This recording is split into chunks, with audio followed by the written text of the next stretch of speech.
Bonjour à tous, bienvenue dans un nouvel épisode de Choisis en grand avec Ali. Bonjour Ali, Bonjour Cécile, merci d'être avec nous. je t'en prie. Alors aujourd'hui on parle un peu plus des commerces parce qu'il me semble qu'il y a un petit problème avec les commerces.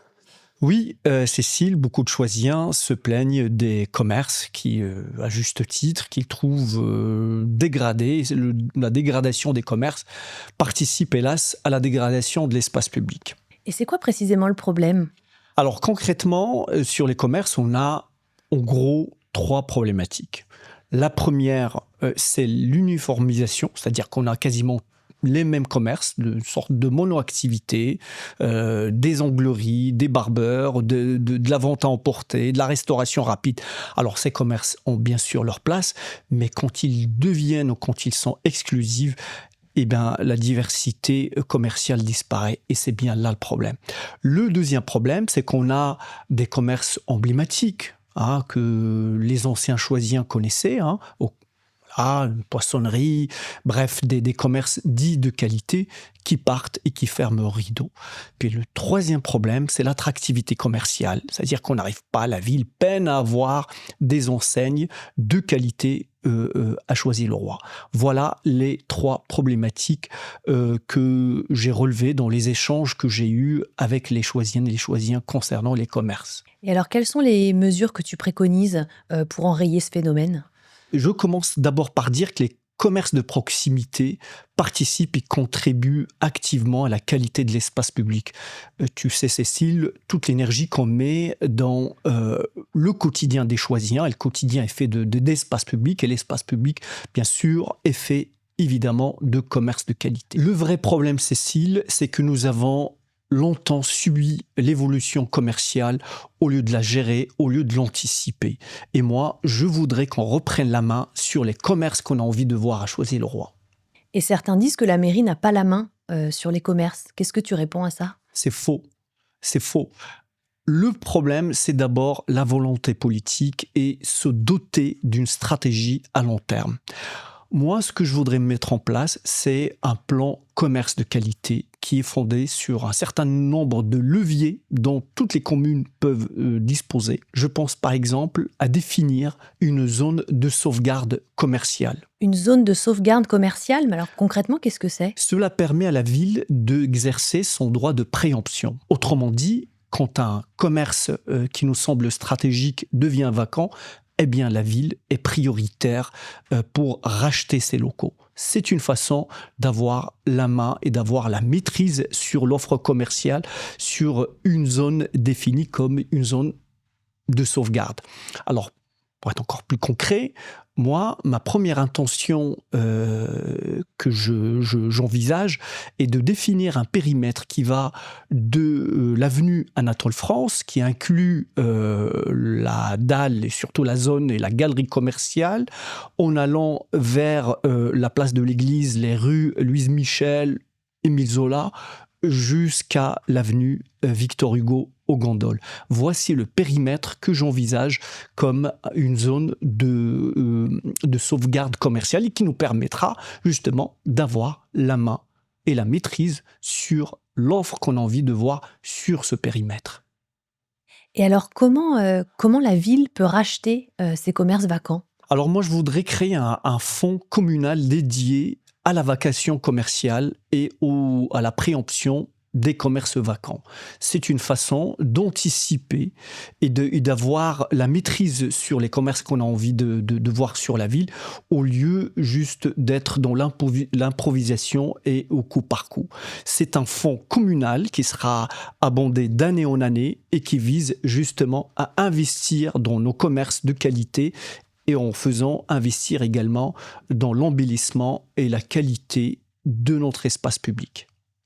Et alors qu'est-ce que c'est un commerce de qualité? Alors pour moi, un commerce de qualité n'est pas lié à une activité, mais plus à l'engagement des commerçants. Alors, le commerce de qualité, c'est un engagement en termes d'accueil, en termes de service, mais aussi en termes d'embellissement de l'espace public, de contribution à embellir et à rendre plus belle notre ville. Euh, Moi, je ferai par exemple un label qui sera visible, et c'est une façon aussi de promouvoir les commerces qui jouent le jeu et qui permettent aux choisiennes et aux choisiens d'identifier un commerçant ou une commerçante qui s'engage justement à rendre son service, à rendre son accueil, à rendre ses produits qualitatifs et aussi à rendre l'espace public qualitatif. Je pense par exemple aux devantures, je pense par exemple aux vitrines. On peut faire par exemple un concours des meilleures vitrines, à l'image de ce qui se passe sur le concours des meilleurs jardins ou des meilleurs balcons. On peut imaginer un concours qui valorise et récompense les commerçants qui font un effort. Mais pourquoi Ali lier commerce et esthétique urbaine? Parce que Cécile, la beauté d'une rue influe sur sa fréquentation. Et une rue est faite également de commerce. C'est pour ça que moi, je mettrai en place des mesures incitatives en direction des commerçants qui font l'effort d'embellir leurs devantures, d'embellir leurs terrasses. C'est pour ça que je mettrai en place des mesures incitatives de type exonération ou réduction fiscale en direction des commerçants qui font l'effort d'embellir nos rues et nos places publiques à Choisy-le-Roi. Mais justement, comment attirer, comment convaincre des commerces diversifiés, des commerces de qualité, de venir s'installer à Choisy? C'est par la combinaison d'un certain nombre de mesures incitatives. Je pense par exemple à la réduction fiscale pour les commerces qui s'engagent à travers la charte qualité. Je pense à des enseignes qui peuvent bénéficier de baux à loyer modéré quand ils répondent à des besoins dans les quartiers. Mais je pense aussi à l'attractivité de notre cadre de vie. Et c'est là que la boucle est bouclée. Pour avoir des commerces de qualité, il faut avoir également un cadre de vie de qualité, propre, sûr, convivial et accueillant. Et dans le programme, la transformation de la galerie Rouget de Lille, sur la dalle, la galerie commerciale, c'est un projet majeur. Pourquoi? Parce que c'est un projet qui est très attendu par les Choisiennes et les Choisiens. Et parce que la transformation de la galerie peut devenir un vrai symbole pour le renouveau et la reconquête commerciale du centre-ville. Alors, je ne fais pas mystère d'un constat, d'une réalité, c'est que la transformation de la galerie nécessite des investissements colossaux.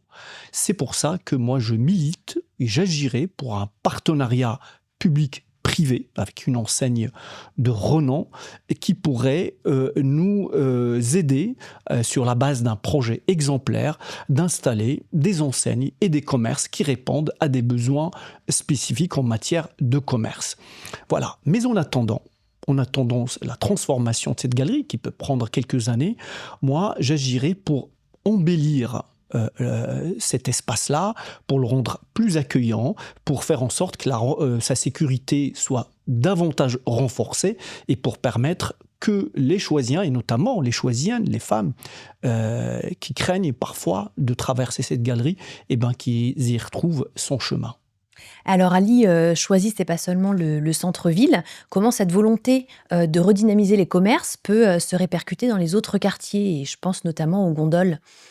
Alors Cécile, quand je parle de l'aménagement de la ville, je parle bien sûr du centre-ville, d'un point de vue général, aménagement d'un point de vue général, mais je parle également de la requalification de l'avenue Victor Hugo qui donne sur les deux gondoles nord et sud.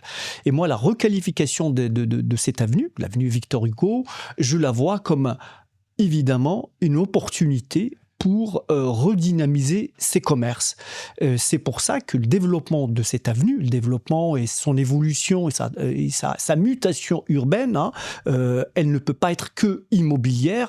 Moi, je voudrais qu'elle soit aussi bien immobilière pour requalifier bien sûr cette avenue d'un point de vue architectural et immobilier, mais évidemment d'un point de vue aussi commercial. C'est pour ça que toute opération immobilière, je ferai en sorte qu'elle soit associée du renouveau des activités, notamment au rez-de-chaussée, et du renouveau des commerces qui doivent aussi être aussi bien qualitatifs que diversifiés et répondre aux besoins des gens et des habitants aux gondoles.